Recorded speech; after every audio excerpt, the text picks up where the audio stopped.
is Messi! It is the cleanest of clean finishes from the best on the planet. It's time for the biggest sports stories. Liverpool, the champions of Europe, are top of the world. The biggest interviews. That such a great spectacle is ruined by such thuggish behavior. And all the analysis right here. He's the one player that has the arrogance to think that he can play in any stadium in the world and any pitch in the world in front of any player in the world and take them on. Every weekday, it's my sport, it's your sport. It's ZiFM Sport. Let's join the team for the biggest show in the world of sport on ZiFM Stereo. My station, your station. ZiFM Stereo is my station, your station, and this show is ZiFM Sport. It is in my sport, your sport. The sports team that's in the studio are Mike Madoda, Mark Pozzo, Alois Bunjira, of course, who is our specialist on football. We got our producer, Shonta Firenyika, and I'm Barry Manandi. What can you look forward to? Well, on the home front, the Castle Lager Premier Soccer League could revert to a 16-team league this season after new boys Whawha and Tennax were expelled over non-payment of affiliation fees. In international sport, we go stateside for the NFL, where the former New England Patriots quarterback and the league's marquee player TomBrady has reached an agreement in principle to sign with the Tampa Bay Buccaneers. And in around the world, in 60, we begin in Paris, where Roland Garros has been postponed due to the coronavirus pandemic and will now take place from the 20th of September through to the 4th of October. In San Francisco, the US PGA Championship, scheduled for the 14th through to the 17th of May at Harding Park in San Francisco, has been postponed. The second 2020 Major Golf Championship to be derailed by the coronavirus pandemic. And in Lausanne, the International Olympic Committee has ruled out staging the Tokyo Games behind closed doors because insiders say they would be against the philosophy of a movement that seeks to bring people across the globe together in celebration of sports. Remember, we've got our play of the day where we are playing the music of a Black Eyed Peas. You don't want to miss that. And then we dive into the beautiful game where we begin on the continent. Kaizer Chiefs appeal against their 2-window transfer ban could be delayed following a statement released by the Court of Arbitration for Sport that no in-person hearings will be allowed until May. In England, Premier League club chiefs have come up with a radical plan to save the season. Stay tuned to find out what that plan is. In La Liga Netherlands, the head coach Ronald Koeman says his Barcelona clause has been delayed until 2021 after the European Championship was postponed a year due to the coronavirus pandemic. In the Bundesliga, Belgium international defender Thomas Meunier has agreed to join Borussia Dortmund next season from PSG and will touch down in Italy, where Vice President of Internazionale Javier Zanetti says Lautaro Martinez's future is in Serie A as La Liga champions Barcelona reportedly circle. From Rufaro to Barberfield, Mandava to Nyamunga, all the perfect moments in the Castle Lager Premier Soccer League come together on ZiFM Sport. Our first destination is the top tier of domestic football, the Castle Lager Premier Soccer League. Now, it could revert to a 16-team league this season after they expelled new boys Whawha and Tennax over non-payment of affiliation fees. The clubs were given a reprieve a few weeks ago but failed to pay the fees as demanded by the league. The newly promoted clubs were required to pay an affiliation fee of 208,000 Zimbabwe dollars each as a way of showing their commitment to the top flight league. All the other teams which were in the Premiership last year paid an affiliation fee of 48,000 each, and Whawha and Tennax, both owned by Zimbabwe Prisons and Correctional Services, have failed to pay those amounts and thus stand expelled. There are 16 teams that have affiliated or paid some amounts, meaning that we could have a 16-team league. Your thoughts? Yeah, I'm not, unfortunately, I'm not happy that these teams have been expelled. I can't be excited about the other teams getting expelled. But I think it's a blessing in disguise that we're actually having a 16-team league. And I think it's good for Zimbabwe. A blessing how, Mike? You said off air that you agree with Alois. A blessing how? Yeah, it's a blessing in disguise. I'm with Alois. You can't celebrate the demise of two clubs. I think that worked very hard to try and attain Premiership status. But on the other side, Barry, you have to take a look at the fact that if they can't trump up 208,000 Zimbabwe dollars for their affiliation before the season even begins, it means that these teams didn't have the capacity, the financial wherewithal to last the distance in the Castle Lager Lager Premier Soccer League, so they've had to drop out. Now, why I am particularly excited that we may be going to a 16-team league is because I've always believed that Zimbabwe, in terms of resources, we don't have enough resources to support an 18-team league. I don't even think we've got enough resources to support a 16-team league. And when I'm talking about resources, Barry, I'm talking about financial, and I'm also talking about human resources. Okay. Human resources at two levels. The playing staff, the players that we see at the different clubs.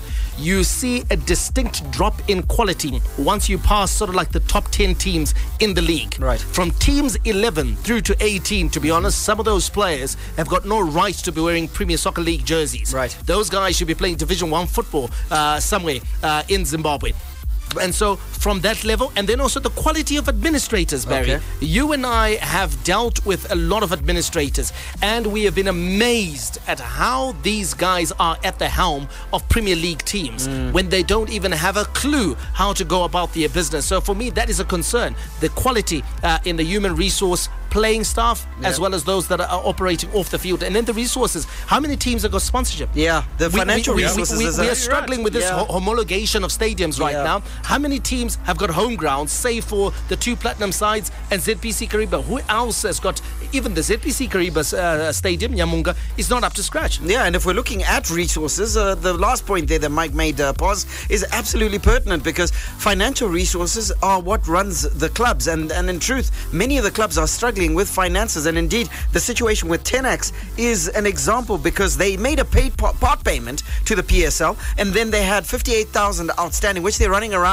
trying to sort out. Their chairperson, Watson Matara, the Whawha chairperson, Watson Matara, saying that they're running around trying to make fulfill the payment, largely because a sponsor pulled out at the last minute. And that is economics. And if the economics are in the way that they are, doesn't it just make sense to have a smaller league? Yeah, look, for those two teams, it's over before it began. Yeah. And yes, I think what Mike has said is 100% correct in every aspect, in the resources, and that we are. And in fact, if we could even have a 12-team league, it would make sense. You reckon 12 is a magic number? I reckon 12 is a magic number. But you know what? I could live with a 16. Yeah. I could live with a 16. And I hope they stick to their guns, because I would hate suddenly these two teams now suddenly run around and jump in and suddenly pay this money, and then there's a reprieve and they're allowed to come back in. And then 4 weeks into the season, they're struggling to pay players. They're struggling to pay their players. They're struggling to fulfill their fixtures, and it just dampens the whole league, and disrupts all the teams that have worked hard to stay in the league and perform in the league. So you know what? I think nip it in the bud right now. They haven't paid. Those are the rules, and you know what? Let's just cut the league back. Bunja, Mike has taken us down the road of resources, and I'd like to sort of camp out there and talk about another resource. We only have, 5 or 6 homologated stadiums, meaning that we are actually bereft of resources in terms of facilities and infrastructure to accommodate a big league. So we end up having double headers and having teams that can only play on a Sunday, because on Saturday the stadium is being used by another team. So it just makes sense for us to manage our resources in a fashion whereby playing in the top tier actually matters.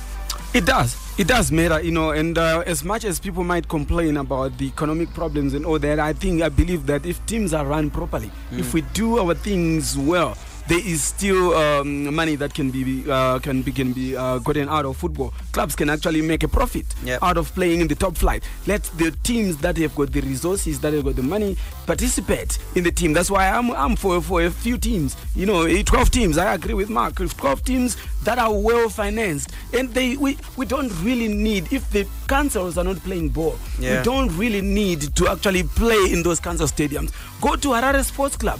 To all Hararians, there is a stadium that is ready to be renovated and play football there. Yes. All you need is the standards, that the grass is already there, the stands are already there. Renovate the stadium and play there. Go to Reserve Bank Sports Club, see what you can do, partner with them, and play, because there is more money in playing in a stadium that you own or that you are leasing that you can actually do a lot of activities in that stadium. When you're not playing, you can hire it out to do other activities as well. The challenge, Bunj, is that most of our administrators are ego-driven and still want to play in the traditional stadiums, and That's therefore aren't thinking outside the box, just like what you've done. We don't have the quality of human resource. Yeah, that's at it. administrative level. Yeah, absolutely. And needless to say, sources have said that many players want to leave Whawha. We've got a figure as high as 15 players that want to leave. And of course, remember, Lamek Namo was sent there and Simon Choko was sent there by FC Platinum on loan. So likelihood there's going to be a huge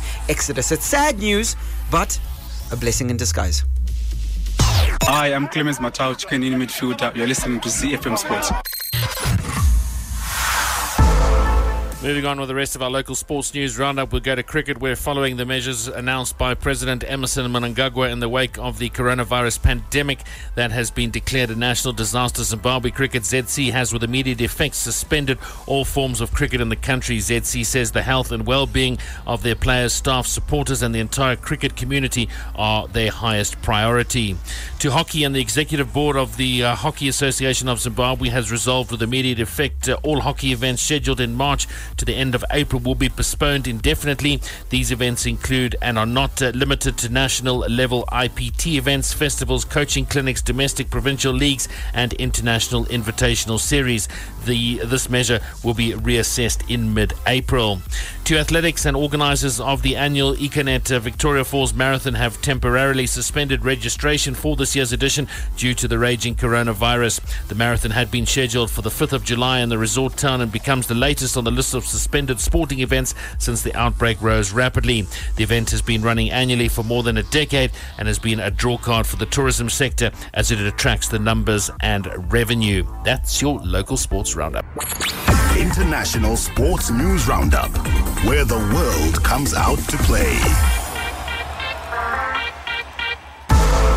For 20 years, New England Patriots quarterback Tom Brady certainly has put his hand up as arguably the greatest of all time when it comes to the discussion around quarterbacks in NFL history. And he has reached an agreement in principle to sign with the Tampa Bay Buccaneers. Remember, we announced that he had left New England on the show yesterday. The Bucs won the race to sign the 6-time Super Bowl winner with a deal in the region of $30 million per year, understood to have been agreed after announcing his departure for the Patriots on social media yesterday afternoon. Brady's most likely destinations were considered to be the Bucs and the Los Angeles Chargers. And now NFL analyst Mike Greenberg says Brady to Tampa is the perfect fit.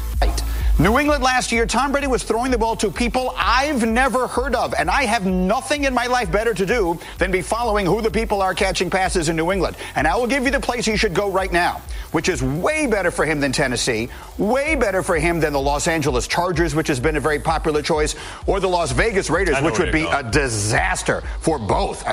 And that place is Tampa.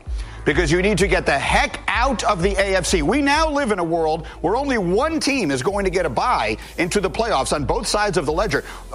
Buried under the 17 games in the new collective bargaining agreement, which doesn't come into play until 2021 at the soonest, is that the new playoff structure starts immediately. You only get one bye in either conference. And I don't want to be in Patrick Mahomes' division, and I don't want to be in Lamar Jackson's conference. I'm going to go play in the NFC, which right now is feeling a little bit like the junior varsity, and I'm going to go play with outstanding weapons in Tampa, an underrated defense, a coach who likes throwing the football around, and a division where someone new wins it every single year. To me, Tom Brady is still, if not what he was 10 years ago, he's still not all that far away for a short period of time. And if he goes to Tampa right now, I give them an excellent chance of making the Super Bowl. Well, Tom Brady, who was drafted out of Michigan as the 199 overall at the 2000 NFL draft, has lifted the Vince Lombardi Trophy on 6 out of 9 career trips to the Super Bowl, the latest being in 2018 with victory over the Los Angeles Rams. Now, Barry, you take a look at that player. Is he the sort of player that Mike Greenberg is talking about, that he's still got perhaps a season or two in which he can inspire Tampa to the Super Bowl. He still does. I think in terms of the quality that he displays, when we don't look at the age, because at some point the age is going to begin to show. And last season it did start to show, Gary, because his numbers were down last season. I love Mike Greenberg's approach, and it is that he was throwing to receivers that aren't sort of marquee receivers in the league. It's a depleted roster at the Patriots. It's a Patriots team that's sort of hit its prime and is now in recovery mode, in transition, and so consequently he was a victim of that. So let's see what he does at Tampa, and if he can begin to throw the numbers that we saw him do in his younger days, or at least close to those numbers, then we know he's still got it. He's got one season, but a gang of money given to him, which surprises me, and I think that's fair dues to the brand. Pause when you take a look at some of the things that he's managed to achieve with the Patriots, the accolades he's won. Greatest of all time for you? I would say so, yes. I mean, six-time Super Bowl winner. I mean, it doesn't get any better than that. 4-time Super Bowl most valuable player. Yep. I mean, the list just goes on. I mean, we've got a whole 3 times list. The regular season MVP. Exactly. Yeah. Second all-time pass yards, second time all-pass, first-time wins. I mean, it's just remarkable. And I think if you walk away from the NFL and you say who is the greatest quarterback of all time, you certainly I would not even hesitate to say Tom Brady. Okay, this is ZiFM Sport on a Wednesday, and we were talking American sport there. And if you don't understand much about it, you need to follow Sean Tafirinyika on Twitter. Of course, he'll keep you updated with everything that you need to know regards American sport, whether it's the NFL or the NBA. You can also get in touch with us, 0731 168 045. That's 0731 168 045. Brady, greatest of all time? That's the question we are asking. Is he the greatest? And we've got a second question as well. What is the optimum number of teams we should be carrying in the Castle Lager Premier Soccer League? Bunj and I go with 12. Paz is fully in agreement, but Paz says he can settle on 16. Barry also seems to be settling on 16 as well. 18, okay. We all agree is a bit too much for a league, for the country of our size. So get in touch with us on that number, 0731 168 045, and send us your thoughts on what should be the size of the Castle Lager Premier Soccer League. You can also follow and interact with it, ZiFM Sport on Twitter. Hi, this is Benjamin Locke. I'm on the Zimbabwe Davis Cup team, and you're listening to ZiFM Sport. Around the world in 60 seconds. International sports news. Our Around the World in 60 seconds for the past week or so has sounded more like a corona cancellation update, because Roland Garros has been postponed due to the coronavirus pandemic and will take place from the 20th of September to the 4th of October. The Grand Slam event was to have taken place from the 24th of May to the 7th of June, but organizers said the current confinement measures have made it impossible for us to continue with our preparations, and as a result, we are unable to hold the tournament on the dates originally planned. The new dates would mean the tournament would start just 1 week after the US Open if that event remains in its scheduled slot. Over to San Francisco, where the USPGA Championship, scheduled for the 14th to the 17th of May, at Harding Park in San Francisco, has been postponed. The second 2020 major golf championship to be derailed by the coronavirus pandemic. The PGA of America said on Tuesday they hoped to reschedule the event at Harding Park later in the year. The news came after Augusta National Golf Club announced that the Masters would not be held in April. The decision by the PGA of America to postpone the PGA Championship comes as millions of San Francisco residents have been ordered to stay home in a bid to slow the spread of the deadly coronavirus. We end in Luzerne, where the International Olympic Committee has ruled out staging the Tokyo Games behind closed doors because insiders say that would be an anathema to the philosophy of a movement that seeks to bring people across the globe together in celebration of sport. Almost every major sport has shut down because of the COVID-19, but the IOC and the Tokyo Organizing Committee continue to maintain in public and private that the Games will go ahead in July, and an IOC executive board meeting will take place next Tuesday, but it is understood a postponement is not on the agenda. Fan Zone. Get in touch with the team and have your say your way. Operator. 0731-168-045 is our number right here in the studio. Get in touch with us and let us know your thoughts as to what's happening in the world of sports. Starting, of course, stateside. You don't give us your number. You don't give us your name. You say, I don't understand why TomBrady, of course, went to get a last huge paycheck at other teams when he was taking pay cuts for the advancement of the Patriots his whole playing career. He should have asked them to reward him with $50 million a year deal. They can afford it. What do you think of that, Mike? They can afford it, but I think they were looking for a younger and better quarterback. Right. Let's be honest. It's just the equivalent of Zlatan Ibrahimovic, demanding to stay at Manchester United and demanding a fat paycheck just because they can afford it. So I think he actually answers himself. Yeah. He was taking pay cuts because he was on a winning franchise. Yes. A team that afforded him the opportunity to be a winner. To earn rings, And sometimes a lot of people don't understand that being a winner can actually make you more money off the field than it does with a salary. So guys like TomBrady are not entirely dependent on their salary. They make a lot of money from endorsements, the endorsements that come from being a winner. And now he answers himself again. He's at an age where he does need a big fat paycheck because he doesn't have many years left. And he certainly got one, $30 million a year. Woof, I'll take a bit of that action. Dyson in Highfield, and this is the name of an old computer. I wonder if he knows anything about the Dyson computer. He must be a whiz. Anyway, Dyson says this. He says, Mike is being brutal, guys. 11 to 18 deserve to be in the lower divisions, and then he puts a laughing emoji. Not all of them. You've got some quality in those leagues. But to be honest, our standard of football, and I think Alois will agree, that it will be a lot higher because players are now all of a sudden having to compete for a place in 12 squads. Spaces, yes. And then those that can't make those 12 squads, where do they go? They go into the Division 1 setup. Yeah. It means now Division 1 is a lot tougher as well. So we'll have two cracking divisions, the Premier Soccer League as well as Division 1 football, which I think should be national. We should have one Division 1 league in the country. 16 teams as well. It's actually constitutional. It's in the ZiFM Constitution. It just hasn't been implemented, but there is a provision for a national regional leagues. And then you go two down, two up. Absolutely. When you have how many? 12. 12. Yeah. I can't argue with that. I would say 16. one down automatically. And then one goes into a playoff. With the second I one. would just go two down straight. Two down straight. Straight with 12. 16 maybe. If it's 16 teams, then I would say two down straight and then maybe a playoff. For the last one. For the last one. Who gets into playoff with the Division 1 teams. All right, 16 teams is okay. That's Stan in Buhera. He agrees with me. He reckons that 16 is a. Jerry Marimo says, hi guys, yes, for our league, I think 12 teams is a fine size to manage. Imagine with our resources, ground size, etc. Why have so many teams? So Jerry Marimo is in even the teams in Harare, how many teams do we have? All scrambling to use two stadiums. To use two stadiums. In Bulawayo, the same thing again. All teams scrambling to use two stadiums.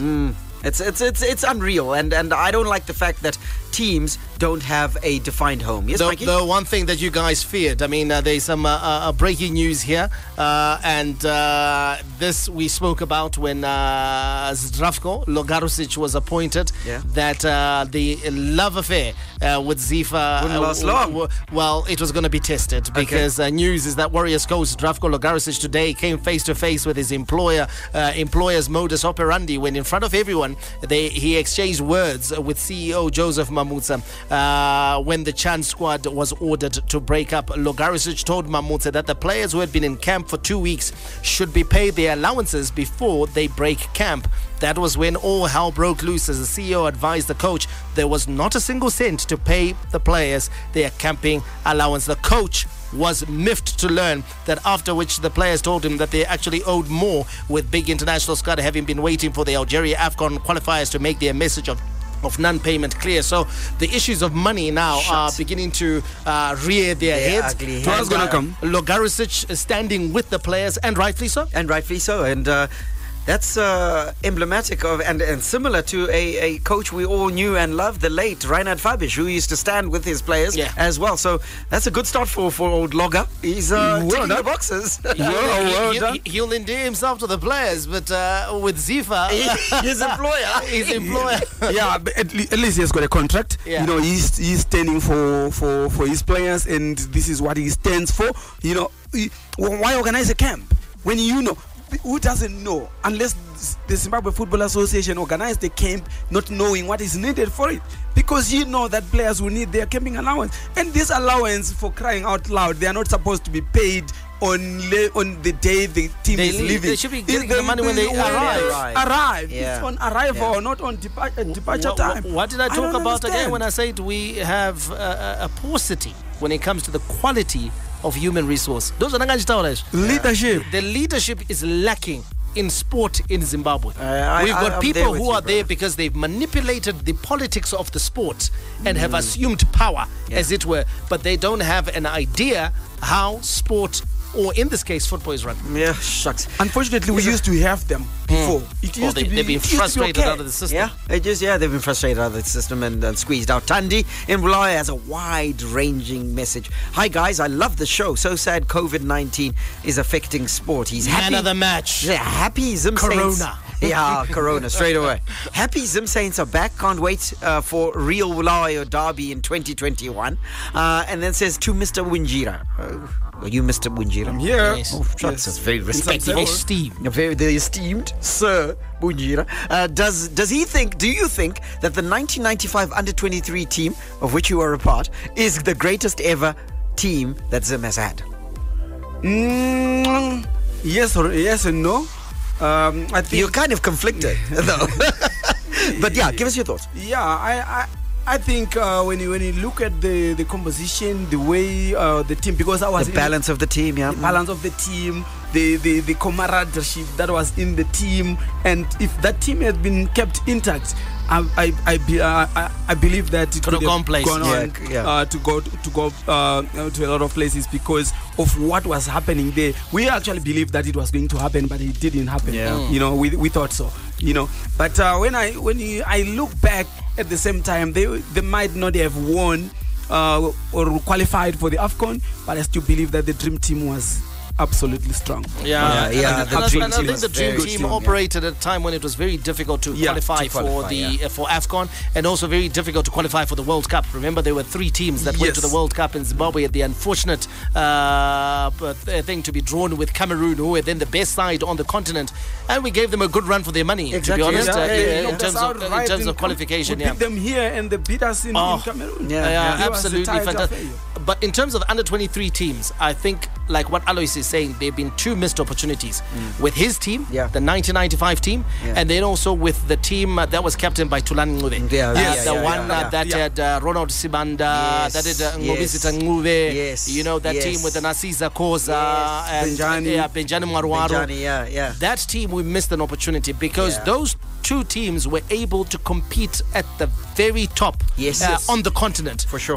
You know, that team went on to be beaten by Nigeria in the final Olympic qualifier. Correct. Both teams as well, even at Alois. But those teams had the potential, had they been kept together, I think, but unfortunately, there's no sentiment in football. It sadly rises and falls on administration, doesn't it? Because it's administrators who are supposed to keep the team together. A plan and a strategy. You see, that 1995 team, we competed against Egypt. We beat them in the first game, and they beat us in the final. That Egyptian whole team, they went on to play for the national team. And you remember their captain in the under-23. Their captain in that under-23 team is the one that won the AFCON as captain of Egypt. And was player of the year. And when you go to the team against that beat us in Nigeria, they went on to they beat us on the last qualifier. They went on to win the Olympics. And that very team graduated and won the AFCON. The very same team, but ours we disbanded it. Disbanded. Same thing with that team as well in the early 2000s, because I think the biggest mistake we made was then getting rid of Clemens Westerhoff. When I think he had a clear plan as to which way he was, because remember, Tulani Ngube was now captaining 3 teams. He was the captain of the Highlanders, captain of the under-23s, and captain with the national team as well. But then, like Alois said, we disbanded them, and then everything just fell apart. Indeed. ZiFM Stereo is untouchable. The big leagues, the big teams, the big players. The beautiful game on ZiFM Sport. The beating drum. The roaring fans. Take a ride on the wild side with the Africa Report on ZiFM Sport.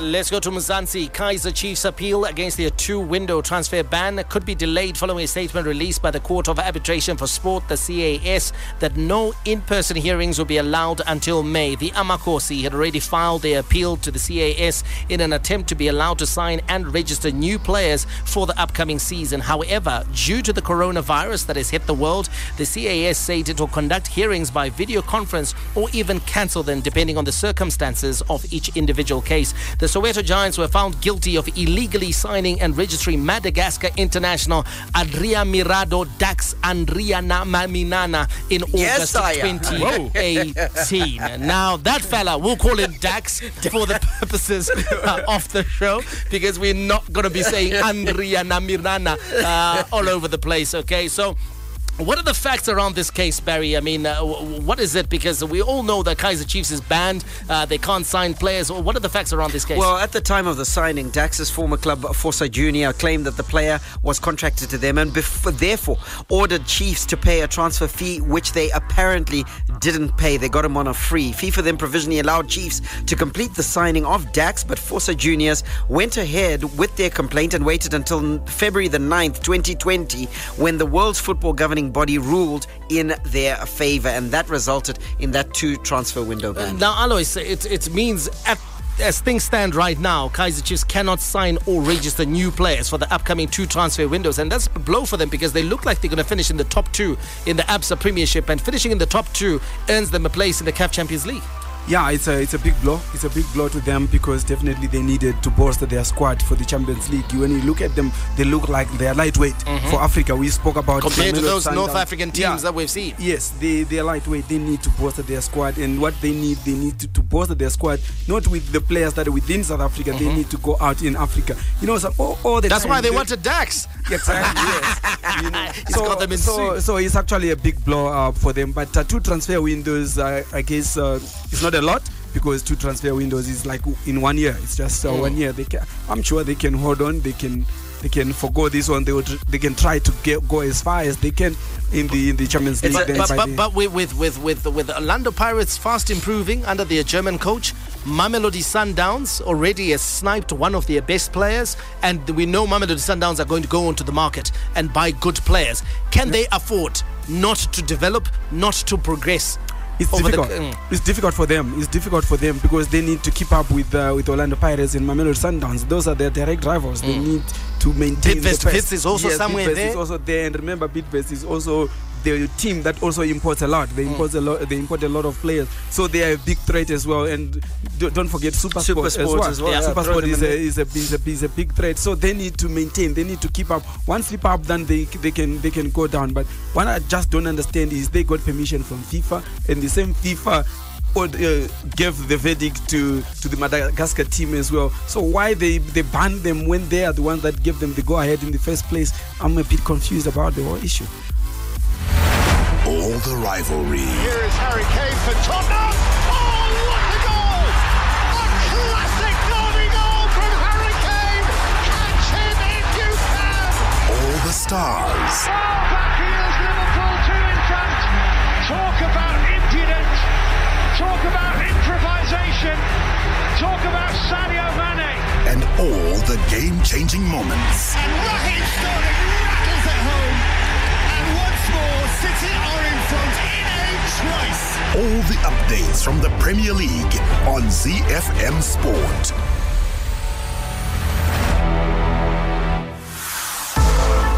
Right to the Premier League, where Club Chiefs have come up with a radical plan to save the season. They are ready to play all of the remaining 92 games behind closed doors, with every game shown live on TV. According to reports, the matches would also be played at 2 or 3 neutral venues, most likely in the Midlands at different times. Clubs will offer up their revolutionary proposal at a Crunch Premier League meeting tomorrow. So they're saying grounds could even stage more than 1 game a day, with teams playing every 3 days in a race to pack in the fixtures by using only a limited number of stadiums. That would help keep the numbers of medical and police needed down to a minimum. Euro 2020 postponed for 12 months on Tuesday due to the coronavirus pandemic in a bid to allow nations to complete their domestic leagues. Premier League clubs fear that they could be the only domestic competition unable to fulfill their fixtures before the end of June. Now, officials are reported to have spoken to UEFA chief Alexandra Seferin as they have more matches left to play than countries like Italy and Spain. What's your take, guys? No, I'm not sure. What do you mean? What do you mean you're not sure? Do you know what? In truth, I would prefer they didn't. If I'm to be honest, I think that the whole aura of the English game is around the fans. They are the fans that sing. Germany and England have probably got the best atmospheres in world football, and for us to then watch the games behind closed doors, it just removes something. I also think that we need cool heads around coronavirus. That's what I wanted to say. And need to just assess. And I'm no medical professional, clearly, but what I will say is that let it play out for the next 2 weeks. Yeah, I agree. Let's see where our infections are. Yeah. Then we make a decision. The fact that they're making a decision tomorrow, for me, is a little too soon. Okay, I'm sort of getting sideline reports that things in the UK are not as rosy as we all think, and there could be some serious lockdowns coming there. So that's a major thing. Yeah. Okay. Postponing Euros, I think, was a good thing. Move. Good move, because you know what? As you're saying, give it 2 or 3 weeks. Yeah. Let's see how it all plays out. Yeah. And you know what? If you go into the summer break still playing the league, so what? Yeah. So what? You just start the new season. Your break is a little bit later. A little bit later on. I think it's just a question of rescheduling. However, also, guys, as much as I appreciate the fact that you know what, English football is built around fans and full stadiums and singing and so forth, these are very different times. We've got to take into consideration the fact that these are special circumstances. Sure. And whenever there are special circumstances, sometimes you may not be able to get what you want. Yeah. And so I take a look at and ask myself, and I say, what is this a compromise? Is it good enough compromise in the worst case scenario? Yes, I think in the absolutely. worst case It is. scenario for me, it's a good enough compromise. Yeah. Because for me, to maintain the integrity of the competition, you've got to finish the league. Yes. You've got to finish the league so that you can sort out issues around promotion, relegation. You've got to finish the league for a team like Liverpool, who deserve to win the championship. They're 25 points ahead, and they only need 6 points. As saying, let's rewind and just start everything again. What happens to Leeds and West Brom, who are worked hard to get back to the big time? What do you do with the playoffs? Who qualifies for the Champions League? Who gets relegated? Who gets relegated? All those questions, right? Yeah. I know would love to have fans, etc., guys, but the money that drives these games is TV money. You and I paying our subscriptions to DSTV. That's what drives thing. And if those guys can get that feed up on the sucker, they're going to get their money. Yeah, and I accept everything that you've said, and I'm in complete agreement. What I'm saying is that let's before we make that decision, and like you said, in a worst case scenario. Yeah, it's a worst case scenario. Yeah, in a worst case scenario, before we make that, are we at the worst case scenario yet? I don't think so. We're not. I think that then, therefore, tomorrow when we sit down in a room and have that discussion, let's have cool heads, let's calm down, and let's defer. Let's say, yes, we've got this in our back pocket as a worst case scenario, but if things get better, let's go back to the normal. Yes, we're going to have to play a hell of a lot of football,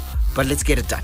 Yeah, that's what I wanted to say as well, Brady. I agree with you 100%. Like, let's not rush into decisions and all that, because, like we said, we still need the fans at the stadium. We still need the atmosphere.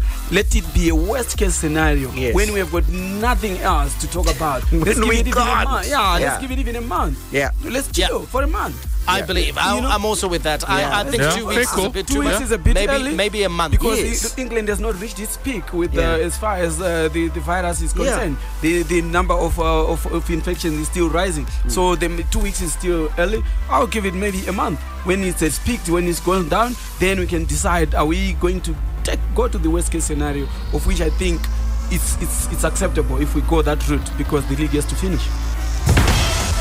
The league that makes football oh so beautiful, where artistry and strokes of genius are the order of any day. where the game is played with a smile and the little master creates his magic. It's Lionel Messi! All the news from the Spanish La Liga on ZiFM Sport. The goal the world wanted! There's a nice sort of symmetry here, guys, because we were talking about waiting and delaying. Well, here's a man who is going to have to wait and be delayed because Netherlands head coach Ronald Koeman said his Barcelona clause has been delayed until 2021 after the European Championships was postponed a year due to the coronavirus pandemic. Former Barca defender Koeman was in line to take over from Ernesto Valverde, who was sacked and replaced by Quique Setien in January. Koeman previously revealed his Netherlands contract contains a clause that allows him to depart for the Camp Nou following the Euro 2020. Michael, your thoughts on Ronald Koeman moving to the Camp Nou? Does that excite you as a Barca fan? Premature. Premature, because I have a inkling that Quique Setien is going to be a success. He's going to rock and roll. Because for me, I think it's very unfair to be talking about replacing Quique Setien. His team is sitting on top of La Liga. His team is still in the Champions League. Sure. They won the first leg. Or they drew, what was it? They won. They drew away. They drew 1-1 in Italy versus Napoli. They're looking good to beat Napoli. Yeah, they're looking good value, yeah. Luis Suarez looks like he's going to take part in the end bit of the season, which is the crucial bit for them. And so for me, I take a look at that and say... He may not be fashionable. He may not be fashionable, but he's still got a lot to play for. So I think we can have this discussion at the end of the season. Because what do you do if he wins La Liga and the Champions League? Maybe you have to give him the job. Maybe they don't like the style. His style. No, he's brought it back. No, I'm just saying. Maybe. Would you want Ronald Koeman at Barcelona? Don't ask me. I don't care. I think with Barcelona, I think Ronald Koeman is one of their own. Yeah. He understands what's expected. He understands the way they play the football. He was there for a long time. And Barcelona has never really gone out for the high-profile managers. They've always gone for a manager that they feel understands the club. Yeah. There is a thing that is real, guys. It's called the Barcelona way. And the Barcelona way is maintained by those who have been in the club, who went through the Johan Cruyff method, La Masia and all of that. And because he's also Dutch, I think Ronald Koeman is an easy choice for them. But I agree with Mike. Quique Setien looks like he's on very good money there. Horsepower unmatched. Torque to beat the best. Speed unrivaled. Sleek and easy on the eye. Let's get behind the wheel of football engineered to perfection.